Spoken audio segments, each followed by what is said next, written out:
अस्सलाम वालेकुम नाज़रीन, मीडिया डॉट पी के साथ मैं हूँ आपकी होस्ट मोमिना शहजाद। उम्मीद है कि आप सब खैरियत से होंगे और आपकी ईद बहुत अच्छे से गुजर गई होगी। आप लोगों के बहुत से डीएम्स आए कि आपको क्या हुआ है, आप बीमार तो नहीं होगी, आपको कोविड तो नहीं हो गया, आपने यूट्यूब तो नहीं छोड़ दिया। तो ऐसा कुछ भी नहीं है। आप लोगों की दुआओं के होते हुए मुझे कैसे कुछ हो सकता है। एक्चुअली फ़र्स्ट ऑफ़ ऑल मेरे फाइनल एग्ज़ाम्स चल रहे थे, उसमें मैं थोड़ा बिज़ी थी। एंड देन ईद आ गई और उसकी प्रिपरेशन में मैं थोड़ा बिज़ी थी और मैं आप लोगों को ईद भी विश नहीं कर सकी। तो happy belated Eid Mubarak to all of you. Allah ताला आप सबको खुश रखे। और आज हम जिस टॉपिक पे बात करने जा रहे हैं वो एक बहुत ही सेंसिटिव टॉपिक है, जिस पे पाकिस्तान में बात तो की जाती है लेकिन तभी की जाती है जब किसी औरत पे वो चीज़ गुजर रही हो, किसी पे तशद्दुद, हरासमेंट एंड रेप वगैरह हुआ हो किसी के साथ। फिर हम उस टाइम पर स्लोगन रेस करते हैं, justice for Zainab, justice for Fatima and justice for etcetera etcetera etcetera. उससे पहले हम ये बात करना मुनासिब ही नहीं समझते, हम लोगों को अवेयरनेस ही देना मुनासिब नहीं समझते कि हमें ये काम करना चाहिए, इसको रोकना चाहिए, हम इसको किस तरह अवॉइड कर सकते हैं, किस तरह हम इस चीज़ को रोक सकते हैं, किस तरह ओवरकम कर सकते हैं। तो हम आज इस वीडियो में सब कुछ डिस्कस करेंगे कि हम ये रेप क्यों होते हैं और हम इसको किस तरह ओवरकम कर सकते हैं और इसके लिए हम आगे आने वाली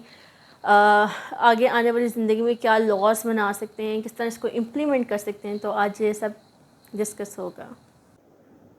पाकिस्तान छठा ख़वातीन के लिए सबसे ख़तरनाक मुल्क है, जहाँ पर पिछले 5 सालों में 22,000 ख़वातीन का रेप हुआ है, जो कि यहाँ के मर्दों ने किया है।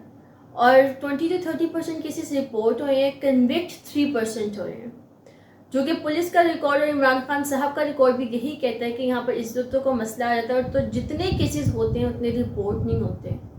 और अगर आप में से कोई उठ के ये कहे कि अमेरिका में तो ज़्यादा बेहयाई है, उधर तो ज़्यादा केसेस है, तो उनकी इतला के लिए मैं बताती चलूँ कि अमेरिका में इज्जतों का मसला नहीं आता। अगर उधर किसी के साथ रेप होता है, हरासमेंट होती है, अब्यूज़ होता है कोई, तो वो उसी टाइम वो केस करता है, अपने आप को इंसाफ दिलवाने के लिए वो केस करता है। लेकिन इन पाकिस्तान हम अक्सर ख़वातीन का मुंह बंद करवा देते हैं ये कह के कि तुम तो औरत हो। और यहाँ पर अगर कोई मर्द गलती करता है तो हम उसको ये कह देते हैं कि भाई तुम जो मर्जी कर लो, तुम तो दूध के धुले हो, तुम्हारे पर तो कोई इल्ज़ाम नहीं आएगा। लोग ये कह देते हैं कि जो रेप होता है उसमें ख़वातीन की ड्रेसिंग का मसला होता है। क्या हर बार ख़वातीन की ड्रेसिंग का मसला होता है? मैं ये नहीं कहती कि नहीं होता होगा। अगर 10% ख़वातीन की ड्रेसिंग का मसला है तो बाकी 90% किस चीज़ का मसला है? बाकी 90% हमारे दिमाग का मसला है, बाकी 90% हमारी तरबियत का मसला है, हमारी उन माओं का मसला है जो अपने बेटे को ये कह के बड़ा करती हैं कि बेटा तुम कुछ भी कर लोगे, तुम तो लड़के हो, तुम तो फिर बाद के दूध के धुले रह जाओगे, तुम जो मर्जी कर रहो, तुम्हें तो कोई कुछ नहीं कहेगा, तुम लड़के हो, दैट्स वाई। हम अपने बच्चों को क्यों ये नहीं सिखाते कि डेट वी आर इक्वल। जिस तरह हमने अपने घर की माँ बहनों की इज़्ज़त करनी है, उसी तरह जो बाहर रोड पे हैं, जो बाज़ार में, जो बस में, जो यूनिवर्सिटी में, जो कॉलेज में जा रही हैं, वो भी माएँ बहनें हैं किसी की, हमने उनकी भी वैसे ही इज़्ज़त करनी है। लेकिन नहीं, हम उनको कह के यही बड़ा करते हैं। इसमें गलती सरासर माओं की है और उन पेरेंट्स की, उन फादर्स की जो अपने बच्चों को गलत गाइड करते हैं कि नहीं बेटा आप करो जो मर्जी, जो दिल करता है करो, तुम तो लड़की हो, बाद में तुम तो फिर धुल की धुले हो, तुम पर तो कोई इल्ज़ाम आ ही नहीं सकता, वो तो लड़की है। अगर वो कोई काम कर, वो तुम्हारे पर कोई केस कर भी देगी तो कीचड़ तो उसे भी उछलना। एंड दूसरी बात, अगर हम ये कहें कि लड़की की ड्रेसिंग का मसला आ जाता है, तो व्हाट्स अबाउट इन ज़ैनब कत्ल केस? उसमें उस बच्ची की ड्रेसिंग में क्या मसला था? और अगर हम रिसेंटली बात करें मोटरवे केस की, उस औरत की आधी रात को रात के अंधेरे में क्या उसकी ड्रेसिंग में क्या मसला नज़र आ रहा था? रात के अंधेरे में किसको उसकी ड्रेसिंग नज़र आ रही थी? और उसके बाद हमारे सो कॉल्ड ऑफिसर्स का ये कहना कि आपको ये फ्रांस समझ के नहीं निकलना चाहिए था, इट्स पाकिस्तान। तो उनके लिए मैं ये कहना चाहूँगी, क्या फ्रांस पाकिस्तान से ज़्यादा बेहतर है?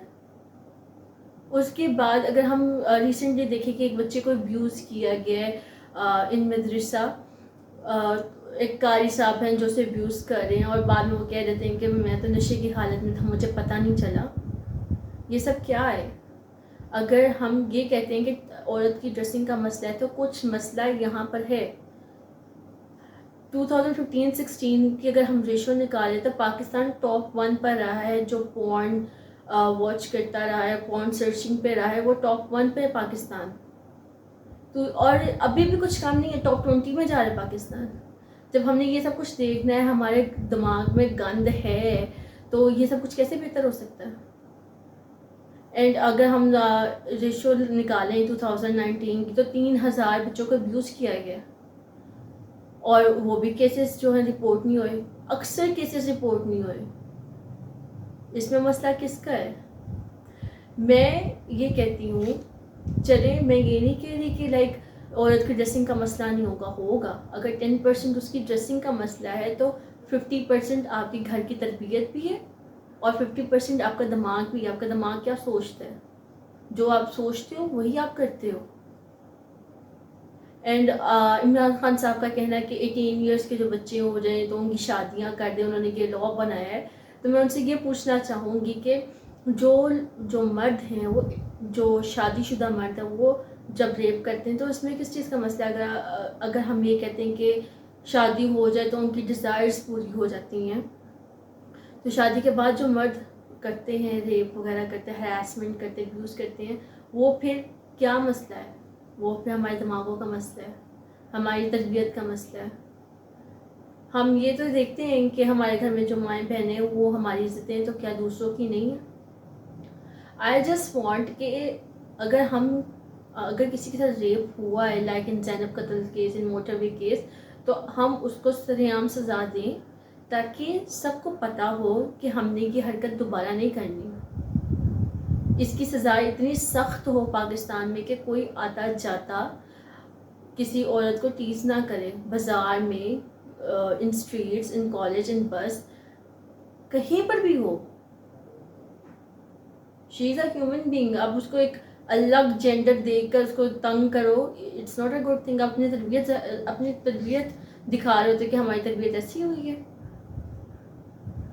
سو پیرنٹس کو چاہیے کہ اپنی بیٹیوں کو بٹھائیں، ان کو بتائیں بیٹا this is good touch and this is bad touch. یہ کہنا کہ ہمیں بچوں پہ سختی کرنی چاہیے، سختی چلتی تھی لیکن کسی اور زمانے میں بچوں پہ چلتی تھی. اب آپ کو اپنے بیٹوں کو، اپنی بیٹیوں کو اپنے ساتھ فرینڈلی رکھنا ہے، دوستانہ رویہ رکھنا ہے. ان کو بتائیں بیٹا اگر آپ کے پیرنٹس آپ کو پیار کرتے ہیں دیٹ از گڈ ٹچ، لیکن اگر آپ کو کوئی اس طرح کا ٹچ کرے کہ آپ کو برا لگ رہا ہے اس کا ہاتھ لگانا، دیٹ از بیڈ ٹچ. اور آپ نے مجھے آ کر بتانا ہے، میں آپ کا ساتھ دوں گی، بجائے اس کی کہ میں آپ کو یہ کہوں گی کہ بیٹا یہ بات اب تم نے کسی کو نہیں بتانی، تم منہ بند رکھو، تم لڑکی ہو. نہیں، you have to support your child. آپ کو اپنی بیٹی کو بتانا ہے بیٹا this is good touch and this is bad touch.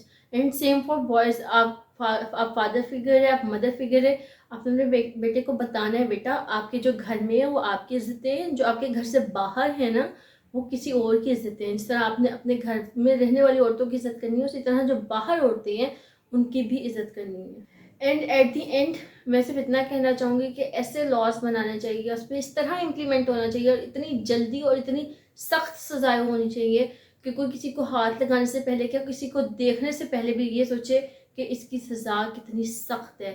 And for all girls, اگر آپ اسٹریٹ میں نکلتی ہیں، اکیلی ہیں، آپ کے ساتھ آپ کا ہر ٹائم نہ تو بھائی جا سکتے ہیں، نہ ماما جا سکتے ہیں، نہ بابا جا سکتے ہیں، آپ نے اپنی حفاظت خود کرنی ہے. آپ اسٹریٹ میں واک کر رہے ہیں، آپ یونیورسٹی میں، آپ کہیں پہ بھی ہیں، you have to take care of your self.